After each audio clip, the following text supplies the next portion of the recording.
देवताओं के पितृगण अग्निवात जो सोमनाथ लोक में निवास करते हैं, उनकी मानसी कन्या अच्छोदा नाम की एक नदी के रूप में अवस्थित हुई। मत्स्य पुराण में अच्छोद सरोवर और अच्छोदा नदी का जिक्र भी मिलता है, जो कि कश्मीर में स्थित है। एक बार अच्छोदा ने 1000 वर्ष तक तपस्या की, जिससे प्रसन्न होकर देवताओं के पितृगण अग्निश्वात और बहिष्पद अपने अन्य पितृगण अमावस्यु के साथ अक्षोदा के पास उपस्थित हुए। उन्होंने अक्षोदा से कहा, हे पुत्री, हम सभी तुम्हारी तपस्या से अति प्रसन्न हैं, इसलिए जो चाहो वो वर मांग लो। लेकिन अक्षोदा ने अपने पितरों की तरफ ध्यान ही नहीं दिया और वह अति तेजस्वी पितृ अमावस्यु को अपलक निहारती रही। पितरों के बार बार कहने पर उसने कहा, हे भगवान, क्या आप मुझे सचमुच वरदान देना चाहते हैं?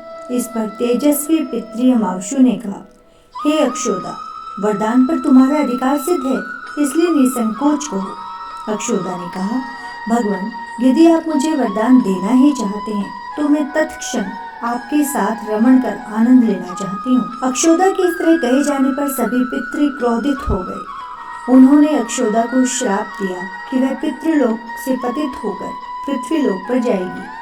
पितरों के इस तरह श्राप दिए जाने पर अक्षोदा पितरों के पैरों में गिरकर रोने लगी। इस पर पितरों को दया आ गई। उन्होंने कहा, अक्षोदा, तुम पतित योनि में श्राप मिलने के कारण मत्स्य कन्या के रूप में जन्म लोगी। पितरों ने आगे कहा कि भगवान ब्रह्मा के वंशज महर्षि पराशर तुम्हें पति के रूप में प्राप्त होंगे। तुम्हारे गर्भ से भगवान व्यास जन्म लेंगे।